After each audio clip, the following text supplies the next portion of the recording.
Entonces, en esta semana vamos a revisar los tipos de texto según la intención comunicativa. Cuando hablamos de la intención comunicativa, es la voluntad, el interés que tiene el emisor de transmitir el mensaje.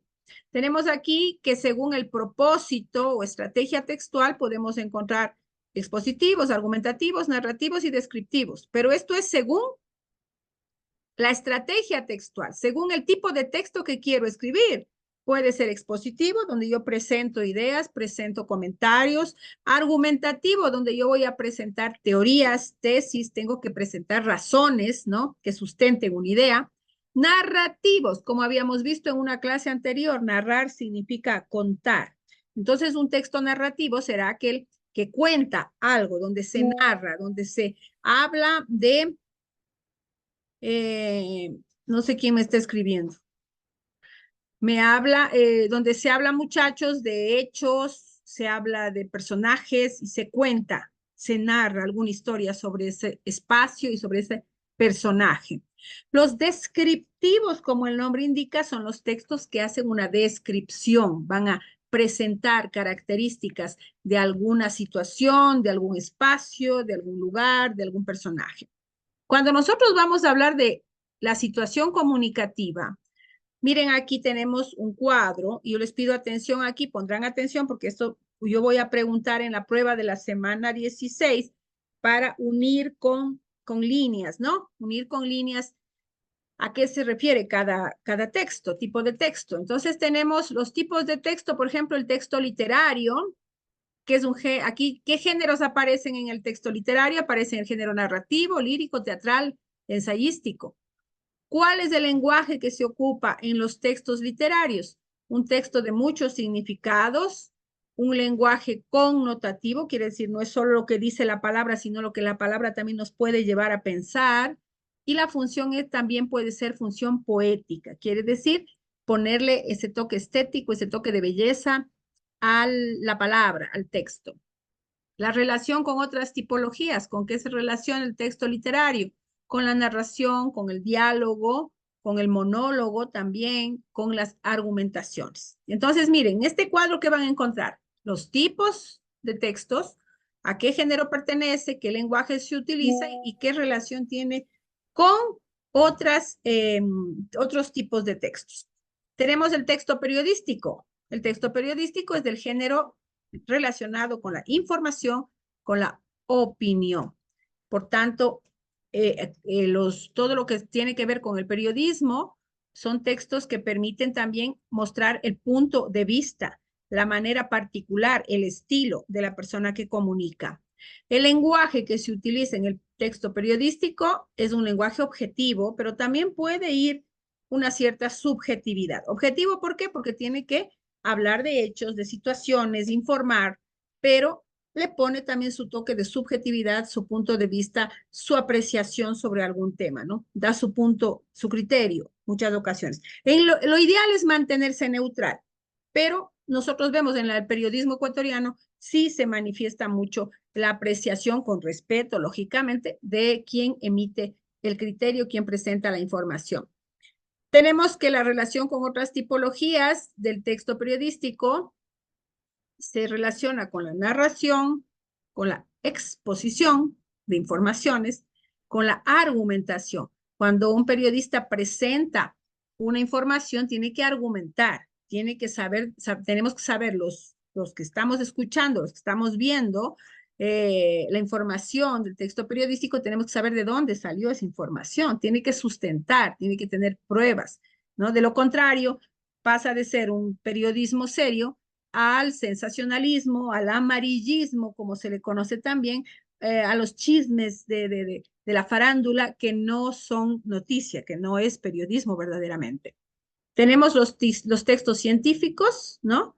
Que son teóricos y que son divulgativos, informan, transmiten información sobre los nuevos descubrimientos, las nuevas ideas que surgen en relación con las diferentes ciencias. El lenguaje en la ciencia debe ser denotativo, no connotativo. Connotativo, miren, acá arriba, en el literario es connotativo porque en el lenguaje poético, en el lenguaje literario se puede un poco viajar con la mente y utilizar las palabras con los múltiples sentidos. Pero, Paul, vaca el sonido. Pero en el lenguaje científico, sí, muchachos, tiene que ser denotativo. ¿Por qué? Porque el lenguaje científico es un lenguaje preciso, es un lenguaje técnico, es un lenguaje concreto y utiliza muchas expresiones propias de cada ciencia. Aquí en el lenguaje, dígame, Marco Bonilla.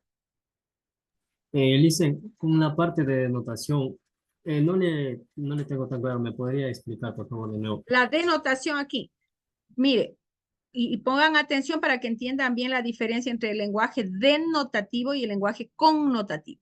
El lenguaje denotativo es el que es específico, el que define las cosas como son.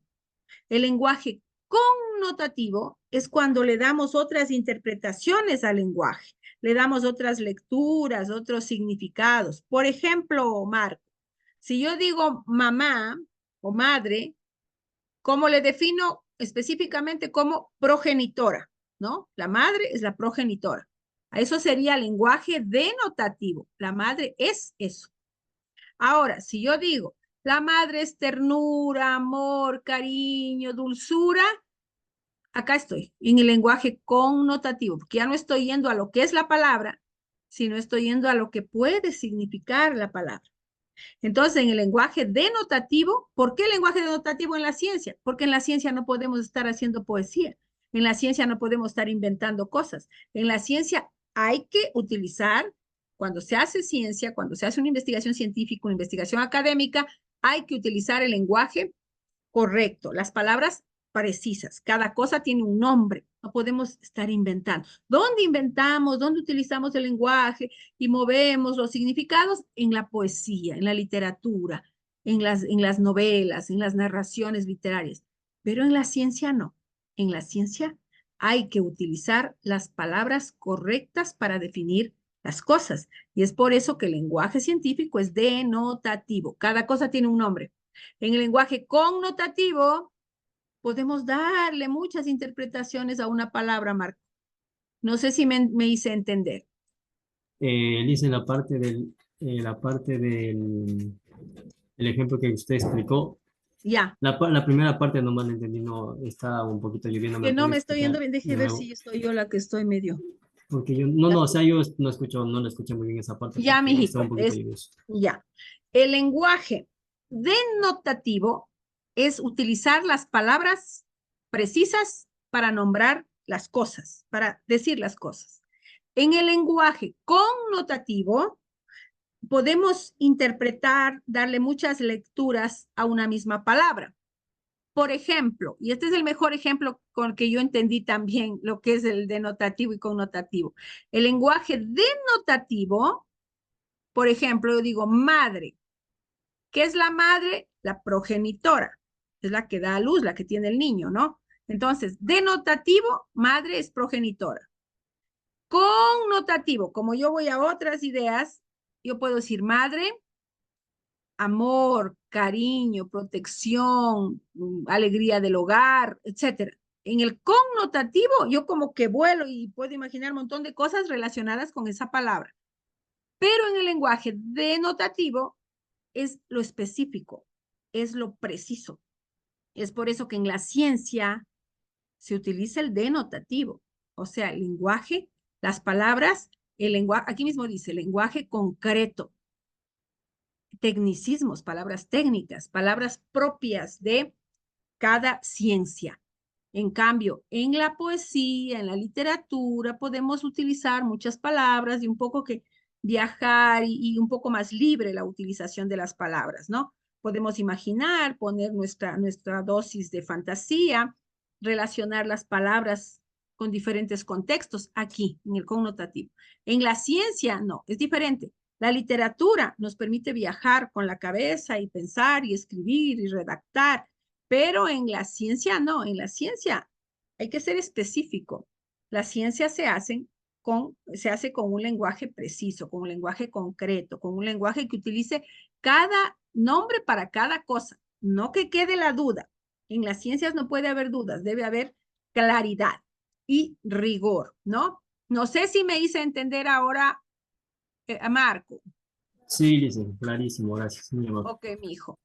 Entonces, mire, por Sí, ejemplo, lenguaje connotativo y lenguaje denotativo, este es más real, es más concreto, y el lenguaje connotativo es más abstracto, más como que me da la idea de pensar en muchas otras cosas y ponerle nombres y utilizar diferentes otros sinónimos, ¿no? Acá es muy específico, el lenguaje científico es concreto y nos sirve para exposiciones, para argumentar, para poder sostener una idea, para poder defender una teoría.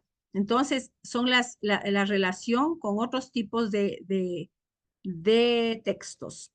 El texto humanístico, como el nombre dice, muchachos, son textos, sobre todo de carácter social, textos que abordan temas sociales.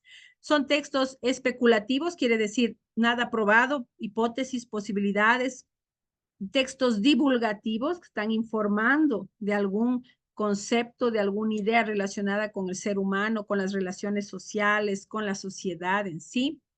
Eh, el lenguaje de un texto humanístico es muy subjetivo porque tiene que ver con la opinión de cada persona, de la persona que escribe un determinado texto. Porque si tiene que ver con la opinión, entonces es abstracto. O sea, tiene que ver con nuestro mundo interior. Estoy hablando del ser humano, estoy hablando de los intereses del ser humano, de la vida, sociedad. Entonces es muy subjetivo, muy particular. Y por eso, mire, el lenguaje ya no es objetivo como en la ciencia, denotativo. El lenguaje es connotativo como acá, como en la literatura, ¿no? En los temas humanísticos.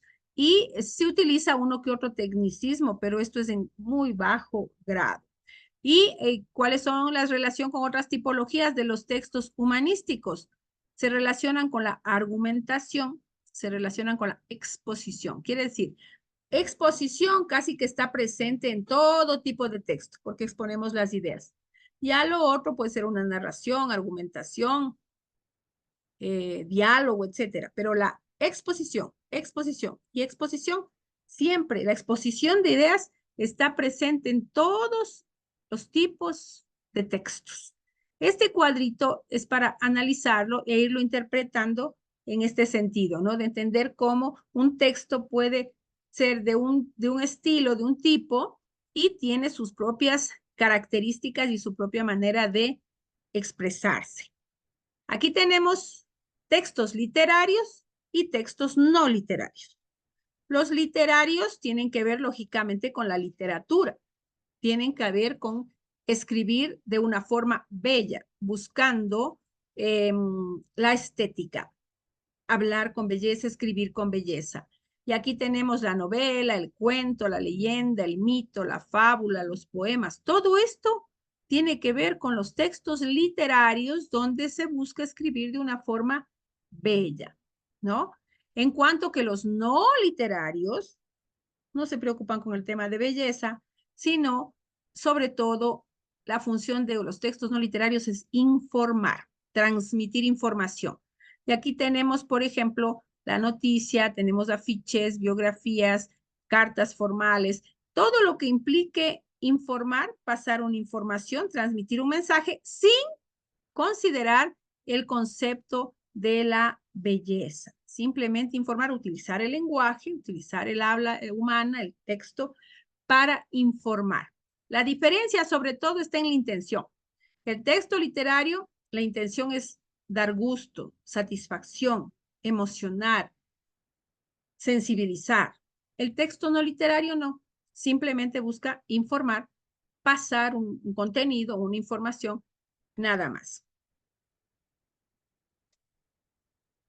Miren aquí.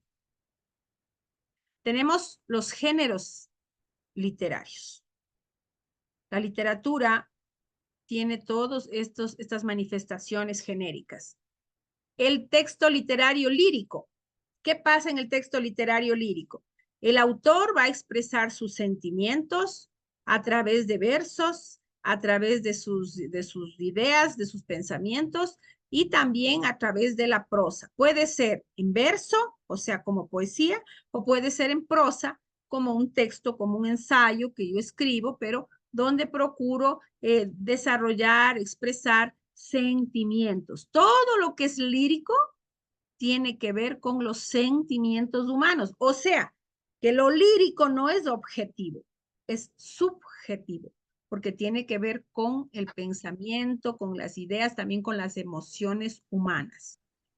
El género narrativo, volvemos a recordar, es cuando se cuenta algo, contamos algo. Cuando las narraciones se realizan en prosa, pasa a desarrollarse el género narrativo. Quiere decir, hago una narración, creo un texto y estoy contando algo sobre una persona, sobre un paisaje, sobre un espacio. Estoy contando, estoy narrando, ¿no? Los géneros, en los géneros literarios hay uno que es muy interesante, que es el que tiene que ver con la épica. La épica tiene que ver con esto que está acá abajo, muchachos, con los héroes, con las hazañas, con las cosas que han hecho algunas personas, sean ellas reales o imaginarias, porque recuerden que existen también los mitos, las leyendas. Entonces, en la épica se habla de héroes, de personas o no personas, por tanto, seres creados por la imaginación del hombre, pero que retratan acciones heroicas, hechos que son de reconocimiento y de admiración para una población, para la sociedad en general. Lo épico es todo lo que tiene que ver con hazañas históricas. El género didáctico, miren esta palabra. La didáctica significa o tiene que ver con educación, con enseñar. Entonces, un género didáctico tiene como objetivo escribir, realizar textos para enseñar, para adoctrinar, para educar también, ¿no? Hay muchos textos que tienen esta función didáctica. Por ejemplo, la Biblia es considerada más de la obra literaria más famosa del mundo, uno de los libros o el libro más vendido del mundo, la obra más traducida del mundo.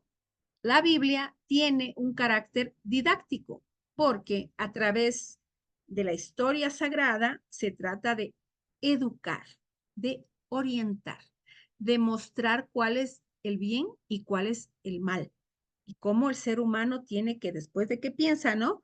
Decidir en esa dicotomía, en esa dualidad, en esas dos horizontes, o el bien o el mal. De eso nos habla casi toda la Biblia, la lucha entre el bien y el mal. Y por tanto se dice que la Biblia tiene un carácter considerado didáctico por los mensajes que transmite, las enseñanzas que transmite, que bien entendido es una clase, la Biblia en sí, en toda ella, es una clase de moral, de lo que debe ser y no debe ser hecho, del bien y del mal. Esa lucha eterna entre lo que debemos hacer y lo que no debemos hacer. Y incluso en la Biblia, con el carácter religioso que tiene, lo que está mal me va a llevar al infierno, me va a castigar, ¿no? Y lo que está bien voy a ganar el paraíso. Quiere decir, en todo ese sentido en toda esa redacción, en todo ese texto, hay un sentido didáctico, de enseñar, de educar, de mostrar un camino, ¿no? El texto dramático, el género literario dramático, son obras destinadas sobre todo a ser presentadas en un escenario ante un público. El drama tiene relación con el teatro, con la representación. Hace un tiempo atrás era muy común, era bastante conocido las manifestaciones teatrales en todas las provincias del Ecuador. Era muy apoyado por la Casa de la Cultura. En los últimos tiempos esto ha bajado bastante, no hay ese apoyo. Un artista, una gente que hace teatro se muere de hambre, se come la camisa aquí en el Ecuador, entonces la gente dice, ¿para qué me voy a hacer actor si me voy a morir de hambre? Entonces hay uno que otro caso esporádico de gente que ha tenido suceso, que ha tenido éxito, pero no se apoya. Lamentablemente en el Ecuador vemos que no hay un fuerte apoyo al arte y por tanto los textos dramáticos prácticamente no existen en la actualidad, más bien se trabaja con textos ya escritos de hace mucho tiempo. No hay una producción grande de textos dramáticos que puedan ser llevados al escenario. Hay, pero muy poco, no se incentiva este género en nuestro país. El texto periodístico, fundamental, informar. ¿Informar qué? Informar hechos de actualidad. ¿A través de qué? De medios masivos de comunicación. ¿Cuáles son las características? ¿Cómo debe ser un texto? Periodístico, muchachos, debe ser veraz. No es un invento, porque de lo contrario usted es un chismoso del periodismo. Usted tiene que informar con veracidad, quiere decir con la verdad. Esa va a ser su carta de presentación. La verdad, la exactitud y la rapidez, porque lo que es noticia tiene que ser en el momento. No es de aquí a 4 meses que me va a presentar algo. La inmediatez se llama el hecho de que las cosas en un determinado momento sean noticia, ¿no? Y ahí es el boom, ahí es lo que llama la atención. Tenemos textos informativos que habla de hechos contingentes, objetivos y sin valoraciones. El periodista tiene que tratar en la medida de lo posible de ser neutral. No puede decir yo soy a favor o contra esto. No, porque su misión es informar, no encaminar opiniones. Usted da la noticia. Ahora, la gente le puede gustar o no gustar, puede ser a favor o contra, allá. Pero usted ha hablado con la verdad, ha hablado con datos exactos y usted ha hablado de forma rápida, ha transmitido la información, la novedad, la noticia, ¿no?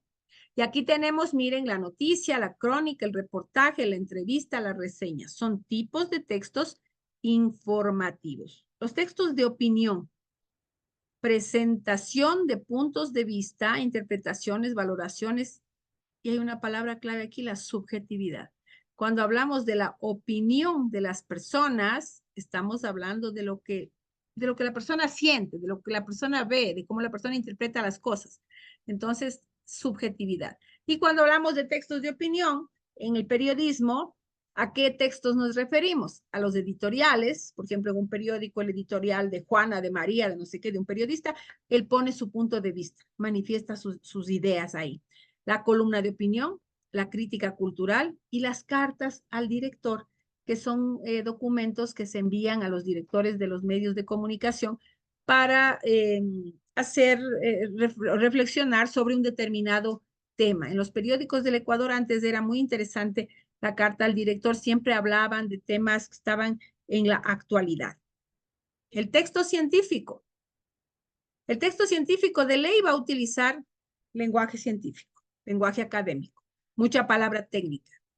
¿De qué va a hablar? De información precisa, con la verdad, con pruebas, con evidencias, porque estamos hablando de ciencia. Información concreta con respecto al tema, precisa, rigurosa, verdadera, ¿no? Lenguaje apropiado, sintaxis pertinente y oraciones ordenadas. Por eso siempre se revisa bien la forma como se escribe un texto científico. Predominan contextos principalmente concretos. Quiere decir, hay que hablar de la contextualización, del espacio, del lugar, de la situación que tiene que ver con esa realidad científica y sobre eso se va a analizar, porque la ciencia se hace analizando datos, llegando a resultados, a conclusiones y, lógicamente, revisando esa información. No hay información científica que usted no la revise. Siempre hay que hacer una revisión. Por tanto, hay un antes para yo preparar un texto científico, ¿no? Me preparo, busco información, busco libros, busco la bibliografía, hago encuestas, dependiendo de la investigación, hago una encuesta, hago una entrevista, etcétera.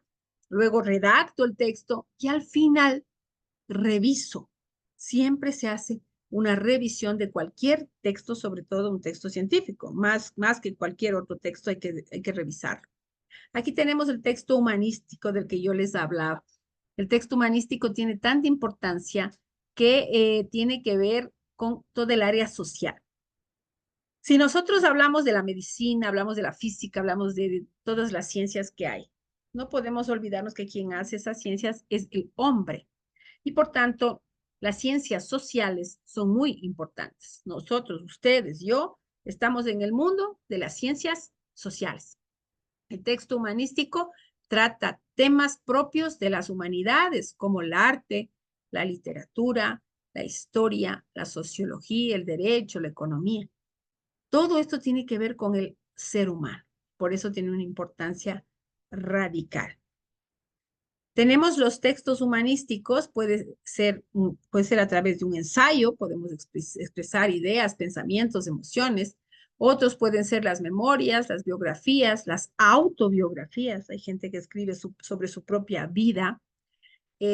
textos históricos, ¿no? Sobre la vida de un pueblo, de una sociedad, de una comunidad.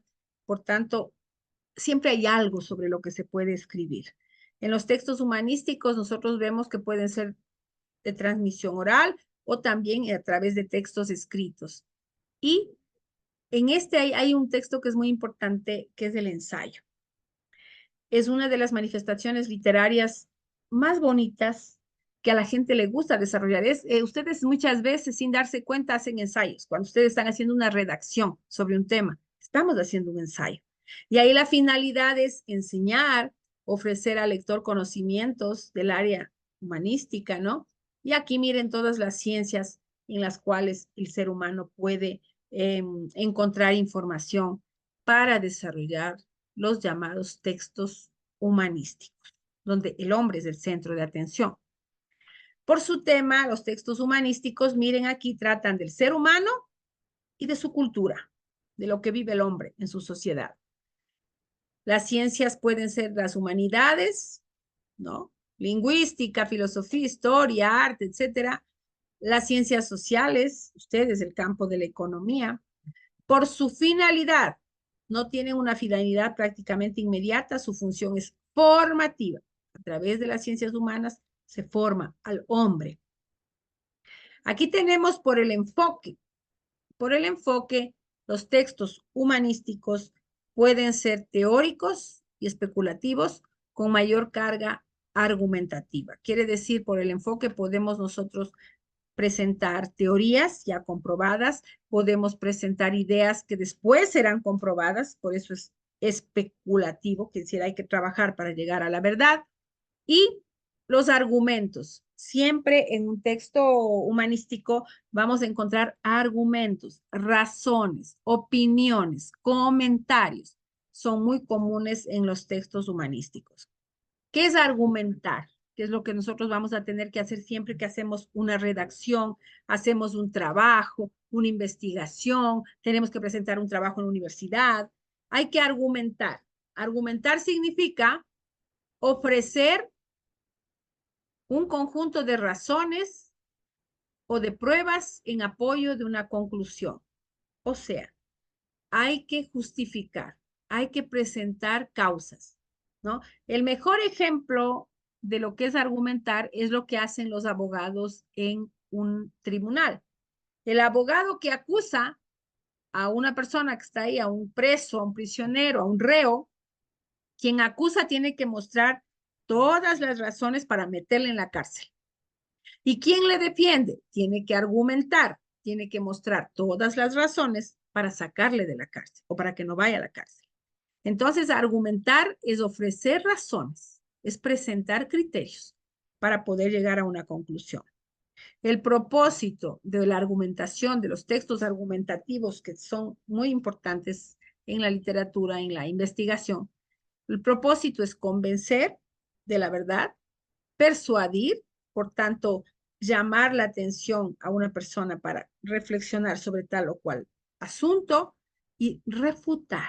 Refutar significa que si yo me encuentro con algo que no es verdad, con algo que no está comprobado, con algo con lo que no estoy de acuerdo, yo presentaré ideas, presentaré pensamientos, presentaré argumentos. Argumentos son juicios de valor, son criterios, argumentos para decir que estoy en contra. Entonces, argumentar, incluso hay quien diga que argumentar es un arte, porque no es cualquiera que puede argumentar, no es cualquiera que puede defender sus ideas. Entonces, para argumentar es necesario preparación, saber cómo voy a defender algo si no sé, cómo voy a atacar algo si no sé, cómo voy a criticar constructivamente algo si yo no sé. Entonces, argumentar, pensar, reflexionar, preparar razones para defender tal o cual teoría es fundamental en esta fase. Y recordemos, muchachos, que los textos descriptivos cuentan cómo son los objetos, las realidades, el contexto que rodea a una persona. Los narrativos relatan hechos y situaciones. Los explicativos, como el nombre indica, pretende explicar una realidad. Los argumentativos pretenden convencer de una idea, de un pensamiento, y estos textos argumentativos son textos para los cuales tenemos que estar muy preparados y así poder tener las bases, los elementos esenciales para poder defender una teoría, una idea, una causa, una temática, etcétera, etcétera, ¿no? Y con esto yo concluyo. ¿Tienen alguna pregunta, muchachos, sobre la intención comunicativa de los textos, que es lo que hoy nos convoca? ¿Qué dicen? ¿Alguna pregunta, algo que no se entendió? ¿Sí se entiende, muchachos? Aquí este cuadrito, póngale. Dígame, Sí, Marco. listen. Dígame. No está bien comprendido. ¿Sí está comprendido, Marco Freire? Y Digo, Marco, decía que está bien comprendido.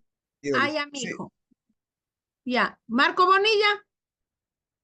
Sí, Liz, solamente quería poner un ejemplo por si acaso esté un poquito Ya, confundido. ya. Me llamó la atención bastante la parte de la argumentación, en el que usted ponía el ejemplo de un juez, por ejemplo, perdón, en un juzgado, Ujú. cuando un abogado va a ser el defensor de una persona, ¿verdad?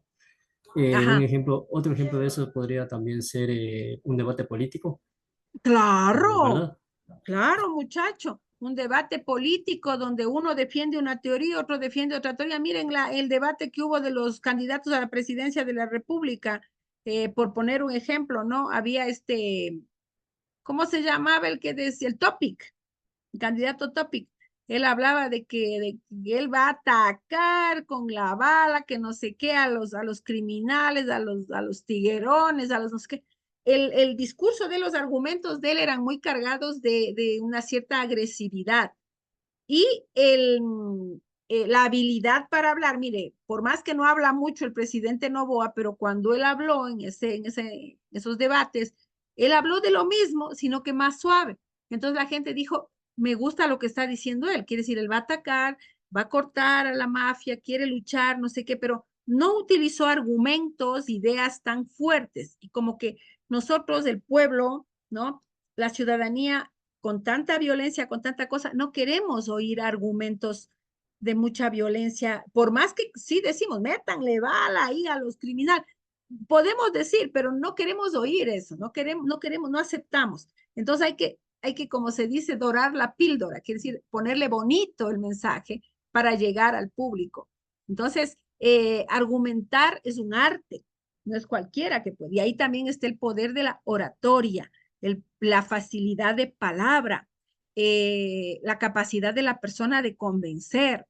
Y incluso tenemos que decir que cuanto más preparada está la persona, mucho más fácil son sus argumentaciones. Presenta con facilidad. ¿Por qué? Porque sabe, conoce, tiene elementos en la cabeza para sostener sus argumentos, sus ideas, sus juicios. Pero si no hay preparación, lógicamente no se puede exponer las ideas. Entonces, la argumentación es un verdadero arte. En la antigüedad, el maestro de la argumentación era considerado Sócrates, porque Sócrates se sentaba frente a sus alumnos o frente a personas con las que él conversaba y les hacía preguntas y preguntas y preguntas. Y esa cantidad de preguntas que hacía, llegaba un momento en que la otra persona no podía responder y ahí era donde ganaba Sócrates. Les ganaba porque por el conocimiento y por llevarle a la otra persona a darse cuenta de que mucha cosa no sabía, desconocía. Y esto no significa porque usted no conoce, es bruto, no sabe. No, usted no conoce porque es inteligente. El inteligente reconoce que no sabe y busca conocer. Y por eso es que siempre el camino para descubrir el conocimiento es responder a las preguntas que tenemos en la cabeza. Si yo no me hago ninguna pregunta, para mí todo está bien, todo está perfecto. Yo no sé nada, pero si yo de todo tengo preguntas, siempre me aparecen ideas, preguntas, cuestiones, y quiero saber más. En esa lucha por saber, viene la pregunta, las respuestas, la pregunta, las respuestas. Y la que más respuestas nos da siempre es la ciencia. La ciencia nos da las respuestas verdaderas para quienes confiamos las pruebas, las evidencias. Y por otro lado, hay conocimientos que se adquieren por otro camino, que es que tiene que ver con la creencia religiosa. ¿Cuál será ese camino? ¿Qué es lo que nos hace creer en algo y no dudar de eso? La fe tal vez. La fe, correcto, la fe. Entonces, los seres humanos tenemos conocimientos por aquello que la fe nos permite entender en la dimensión que es, ¿no? Porque con la fe no hay nada probado. Yo creo porque creo. Entonces usted me dice, a ver, profe, compruébeme por qué cree y dónde está Dios. Yo no le puedo probar porque es una cuestión espiritual, es algo abstracto, ¿no? Es como en el amor, por ejemplo. Ustedes se enamoran y usted le quiere a una muchacha o le quieren las muchachas a un muchacho, está enamorado o enamorada. No se prueba, pues claro que se prueba con los gestos, las actitudes, pero yo no puedo decir te quiero media libra, medio kilo, un saquillo de amor. No puedo decir eso porque no se mide, no se pesa, pero existe. El amor existe, la esperanza existe, la fe existe. Entonces hay cuestiones que son de carácter ideal y hay cuestiones que son de carácter físico, material, objetivo. ¿Con qué trabaja la ciencia? Con lo objetivo. Y la fe trabaja con las cuestiones subjetivas. Y todas son parte de la vida del ser humano, tanto lo subjetivo como lo objetivo. Porque el ser humano, nosotros no somos solo carne y hueso, nosotros no somos solo materia, nosotros somos ideas, somos sentimientos, somos emociones, y eso no se ve, pero existe. Las ideas nuestras, ¿dónde están? Están aquí. Y usted dice, a ver, muéstreme. No, pues están aquí. Cada uno de nosotros tenemos nuestra cabeza y llena de ideas, la cantidad de ideas que tenemos, la cantidad de conceptos, la cantidad de conocimientos que encierra nuestra cabeza es infinito. No sabemos cuánto hemos aprendido hasta este momento.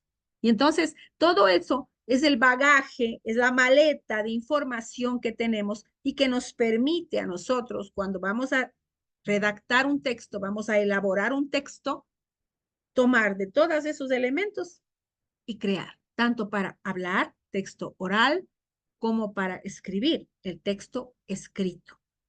Cuando hacemos ciencia, tiene que ajustarse a reglas y normas. Hay que pensar en la forma de redacción, hay que pensar en la ortografía, hay que pensar en el tipo de palabras que se utiliza. Quiere decir, la redacción implica toda una serie de elementos para poder verdaderamente cumplir con ese objetivo que es llevar el pensamiento a un texto, organizar las ideas y poder informar, poder compartir esa información. Entonces, esta es la información del día de hoy. No sé si tienen ustedes alguna pregunta, muchachos, alguna cosa que queda en duda, para que por favor pregunten. Yo ya les pasé esto, está en el WhatsApp y al mismo tiempo la tarea también les pasé, la tarea número 13, que es, me parece, un organizador gráfico sobre esto, sobre los tipos, sobre esto. Tipos de texto según la intención comunicativa.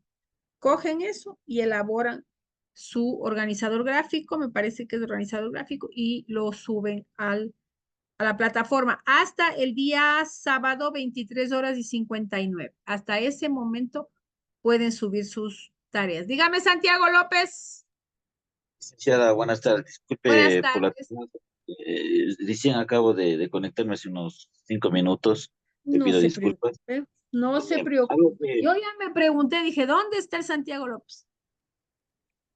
algo Dígame, que ¿alguna duda? tenía, sí, esto de que me dice que ahorita que ha subido al grupo de WhatsApp la unidad 4, ¿no? Tipos de texto. Sí, Porque no solo dice las 16 decisiones más importantes de tu vida, Ah, y entonces, un organizador gráfico. ese es un texto Algo que así. les mandé.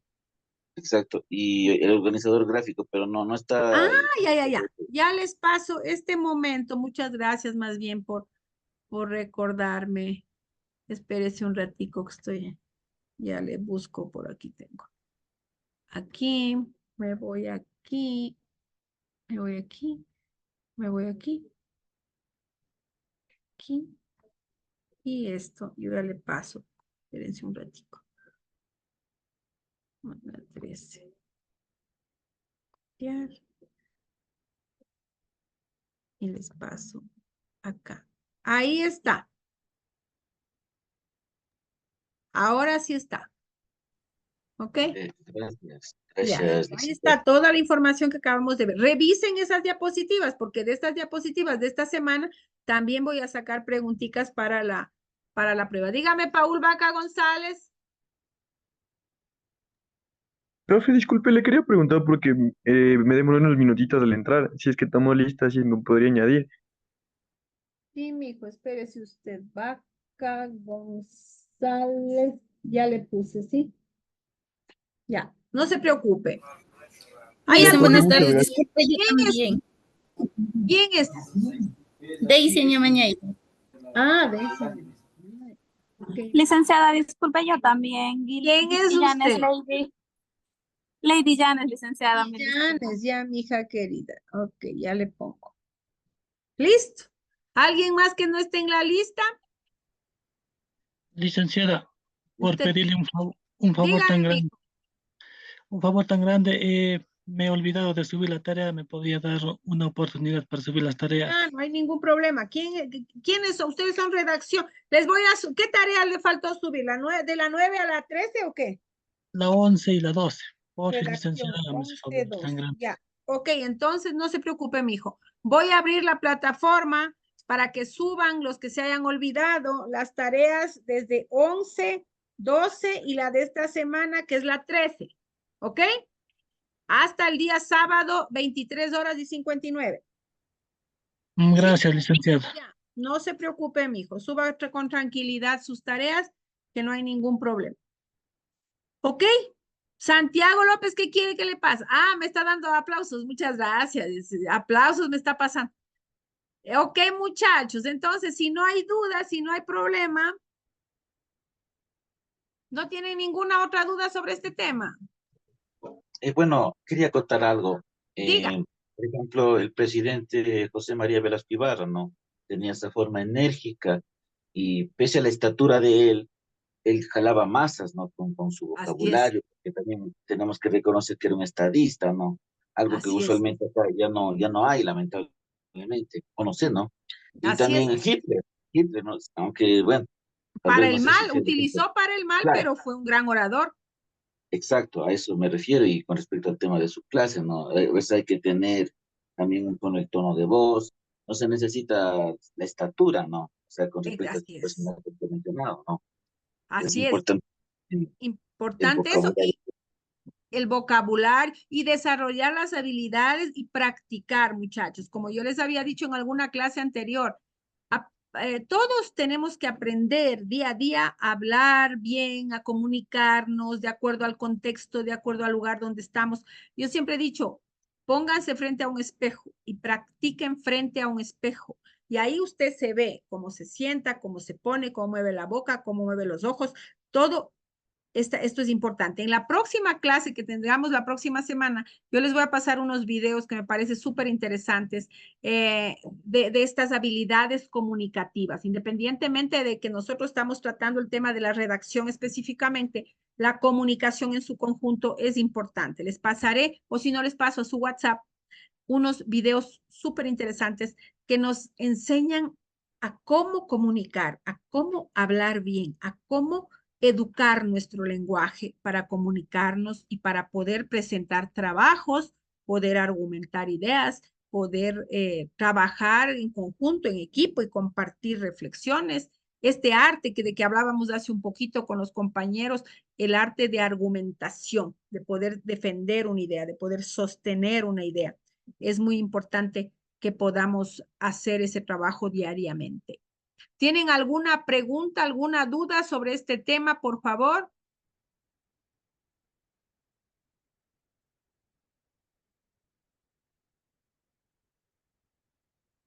Díganme.